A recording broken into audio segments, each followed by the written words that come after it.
Olá pessoal, tudo bem com vocês? Hoje nós iremos estudar o engenho no Brasil Colônia. Iremos perceber as relações sociais que ocorriam nos engenhos do Brasil, tanto no período colonial como também no período imperial.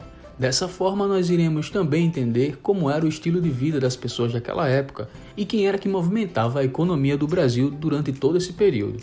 E de início, o nosso mapa mental já mostra aqui as pessoas que viviam nos engenhos. Como nós podemos ver, os senhores, os sacerdotes, os trabalhadores livres e os escravos eram os grupos de pessoas que viviam nos engenhos do Brasil durante o período colonial e também imperial.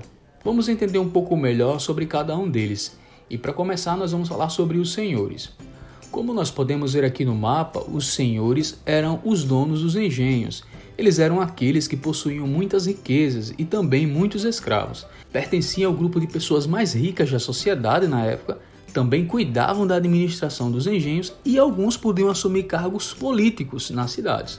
Isso era muito comum, eles eram pessoas muito influentes e por isso era muito comum que eles administrassem cargos públicos e até trabalhassem e atuassem em áreas comerciais nas cidades. Um outro membro importante do engenho no Brasil Colônia era os sacerdotes. Os sacerdotes eles eram nada mais nada menos do que líderes religiosos ligados à Igreja Católica, que era a igreja oficial do Brasil na época. Alguns chegavam a possuir até escravos, como nós podemos ver aqui no mapa mental. Fato esse que gerou algumas críticas dentro do próprio clero, já que a igreja se tornava negligente quanto à forma com que os escravos eram tratados no Brasil colonial. Nesse outro lado do mapa mental, nós podemos perceber que também existiam os trabalhadores livres. E esses trabalhadores livres, como o próprio nome já diz, eles não eram escravizados. Eles eram pessoas livres que desempenhavam funções dentro dos engenhos. Esse grupo de trabalhadores eram divididos por funções. Dentre eles, nós temos os feitores, que eram pessoas responsáveis por cuidar do plantio, cultivo e colheita da cana-de-açúcar. Ele era aquela pessoa responsável por analisar o solo, ver qual é o momento adequado para o plantio da cana, também observar qual era o momento ideal para a colheita, e ele cuidava de toda a forma adequada do plantio da cana para que a produção fosse sempre positiva. Também existia o feitor-mor. O feitor-mor ele tinha um poder acima do feitor e ele era responsável por controlar o trabalho dos escravos. Era ele quem garantia a estabilidade da produção e também as relações de trabalho nos canaviais. Um outro grupo de trabalhadores livres eram os mestres do açúcar. Os mestres do açúcar eles eram responsáveis por cuidar da qualidade da produção do açúcar. Eles eram responsáveis em garantir a qualidade do produto final. Então eles analisavam e observavam a produção desde a extração do caldo até a produção do melaço. Entre os trabalhadores livres também tinha o purgador. O purgador ele era responsável pelo processo de clareamento, é o que vemos aqui no nosso mapa mental. Ele deveria garantir que aquele caldo mais escuro que sai da cana se tornasse algo mais atrativo aos olhos dos consumidores. Por fim, o último trabalhador livre que a gente destaca aqui é os caixeiros. Os caixeiros eram responsáveis por separar os impostos destinados à coroa. E esses impostos eram recolhidos sempre numa data específica e levado à coroa portuguesa.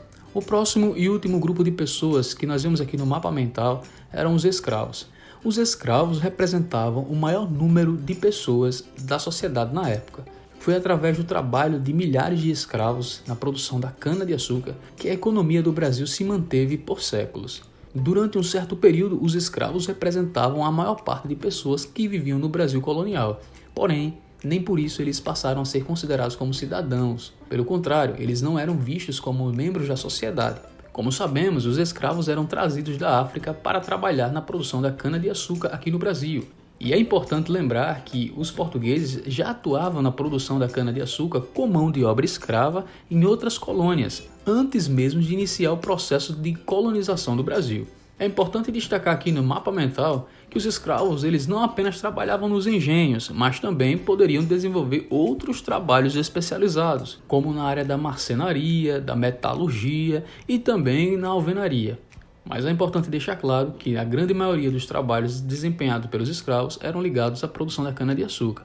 Esses escravos que trabalhavam em áreas especializadas eram aqueles escravos que já vinham da África com conhecimento dessas áreas, pois já atuavam nessas áreas em suas comunidades e já tinham esse conhecimento. Já as mulheres escravas, elas atuavam na plantação da cana-de-açúcar e entre outros produtos que eles também produziam na época. Isso é muito importante a gente entender. Os escravos, eles não só produziam açúcar aqui no Brasil, também existiam outras produções, como o tabaco, como a mandioca, e eles atuavam nesses trabalhos também.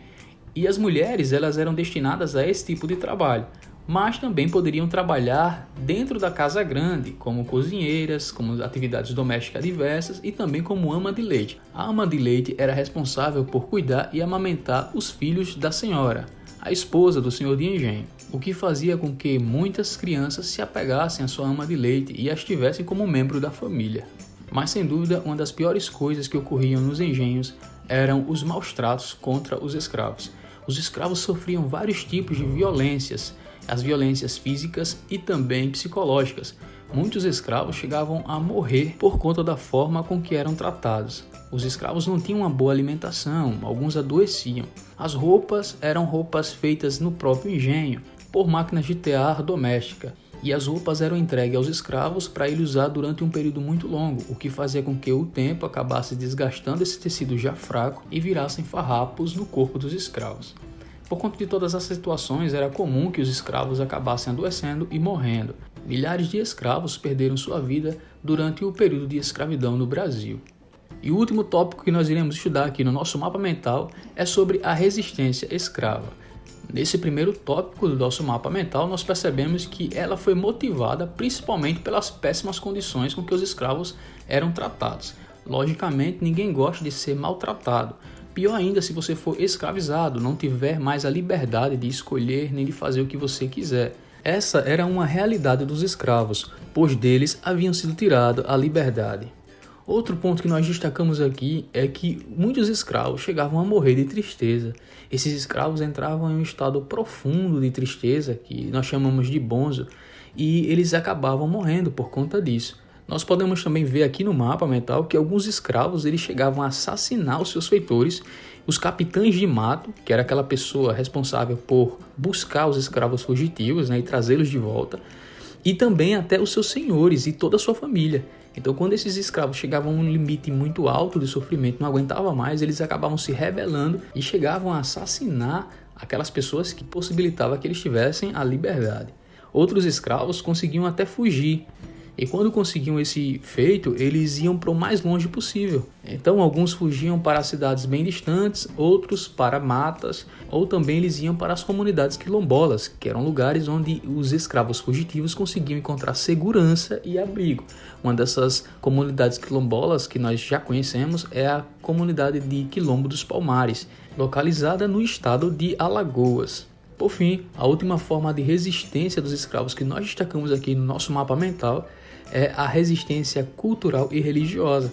Os escravos, apesar de serem oprimidos, de sofrerem com a escravidão, eles não deixaram de lado a sua identidade cultural e também preservaram suas características religiosas, fazendo com que o Brasil se tornasse o país que é hoje, um país rico culturalmente e cheio de tradições. A cultura negra africana está muito presente na cultura brasileira, já que os negros trazidos da África como escravos se tornaram uma parcela importantíssima na formação da sociedade brasileira. É importante lembrar que muito da nossa música, muito da nossa forma de falar, nosso vocabulário, nossa forma de se expressar e se alimentar está completamente ligada à cultura africana também, já que houve essa importante influência cultural dos povos africanos no Brasil. Então é isso, pessoal. Eu espero que vocês tenham entendido um pouco melhor sobre o engenho no Brasil colonial, quem eram os grupos sociais que faziam parte desses engenhos e o papel que cada um desses grupos desempenhavam nesse período. Se você gostou do vídeo, se deu para entender um pouco melhor sobre esse assunto, deixe um like no vídeo para eu perceber que o vídeo está lhe ajudando de alguma forma. Um grande abraço e até a próxima.